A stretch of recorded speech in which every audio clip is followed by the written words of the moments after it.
طبعا ألف ألف مبروك على شباب 17 سنة النادي الأهلي. مبروك البطولة بفرق 7 بونت عن فرقة نادي الزمالك و12 عن الإسماعيلي وإنبي. فرق يمكن ما شفناهوش بقالنا فترة، الحمد لله ده فضل من ربنا سبحانه وتعالى. ألف مبروك. النهاردة توجنا البطولة قبل نهاية الدوري بأسبوعين. الحمد لله رب العالمين بطل الجمهورية، وإن شاء الله في ناس رايحة المنتخب مع كابتن ربيع في المعسكر اللي جاي. دليل ان احنا الحمد لله رب العالمين برضو عندنا فرقه قويه وكابتن ربيع يقدر يستفيد منها. بشكر كابتن زيزو طبعا الاب الروحي لينا، وطبعا انا عن نفسي طبعا انا بستفيد منه في حاجات كتير قوي، سواء امور فنيه او امور اداريه او امور شخصيه.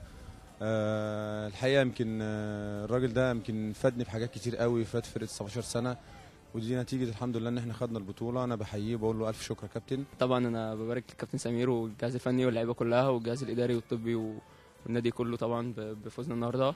الحمد لله كان فوز كبير قوي على فرقه الزمالك، بس الحمد لله بسبب مجهودنا وتعبنا طول السنه قدرنا نحقق البطوله قبلها باسبوعين، بس الحمد لله ربنا وفقنا وربنا يكرم. الحمد لله على البطوله، وبارك للنادي الاهلي واللعيبه والجهاز الفني كله والجهاز الاداري والناس العمال اللي تعبوا معانا السنه دي. الحمد لله طبعا، وبنشكر الكابتن شيتوس طبعا على مجهودهم معانا، وبشكر القناه كلها على مجهودها معانا، ان هم بينقلوا لنا كل حاجه وبيعرفونا للناس، والحمد لله. انا لاعب مصطفى صبحي. انا الحمد لله مبسوط احنا خدنا البطوله السنه دي، واحنا تعبنا عشان كده خدنا البطوله. وبارك للكابتن سمير كمونه والكابتن سيد والجهاز كله، والحمد لله احنا تعبنا وعشان كده خدنا البطوله. وبشكر الكابتن وائل رياض طبعا بيتابعنا كل ماتش بماتشه، والحمد لله.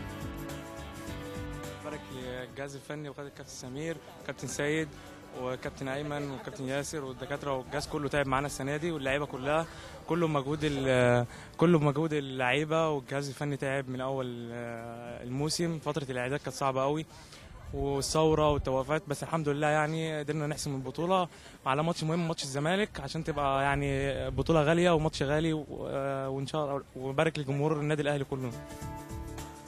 انا ابراهيم حسن، ابارك لكابتن سمير كمونه والكابتن سيد وكابتن ايمن وكابتن ياسر، وابارك للجهاز كله واللعيبه، لان احنا كلنا تعبنا وقدرنا نكسب الزمالك النهارده 6-2 الحمد لله، وادي الفوز ده لوالدي ووالدتي.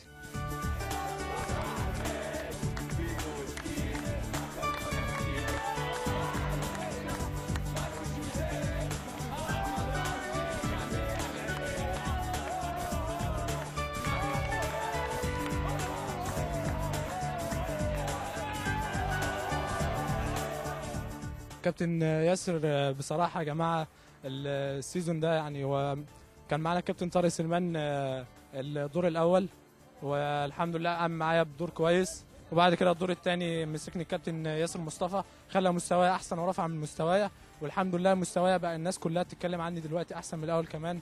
فإيه رأيك في الكلام ده يا كابتن ياسر؟ طبعا بمجهودك وتعبك، ولولا إن معاك زميلك مصطفى ما كنتش أنت بقيت كده، وان شاء الله تبقى انت الحارس الاول في منتخب مصر، ان ده حقك، والشغل اللي انت عملته وتعبك هو اللي وداك للبطوله. مفيش فرقه زي ما بقول لك تاخد بطوله لما يكون معاها حارس مرمى جيد جدا زيك يا فاروق. ده توفيق من عند ربنا سبحانه وتعالى، واحنا كنا بنعمل عليها طول الموسم، والحمد لله كنا كويسين، وبفضل كابتن سمير كمونه الحمد لله. هم بصراحه تعبوا جامد قوي هم وكابتن سمير كمونه، ودايما النادي الاهلي طبعا ليه انتصارات وليه بطولات كبيره، فانا فرحانه بيه جدا، فرحانه بعمرو قوي. الحمد لله يعني هي على طول بتدعي لنا، ورب مش انا بس الفرقه كلها، لان احنا بنجتهد وبنعمل اللي علينا وربنا بيكرمنا. الحمد لله قدرنا ان احنا ناخد البطوله يعني، ومن نصر لنصر ان شاء الله. اقول له الف الف مبروك يا محمد يا رزق، وعقبال ان شاء الله الدوري الجاي.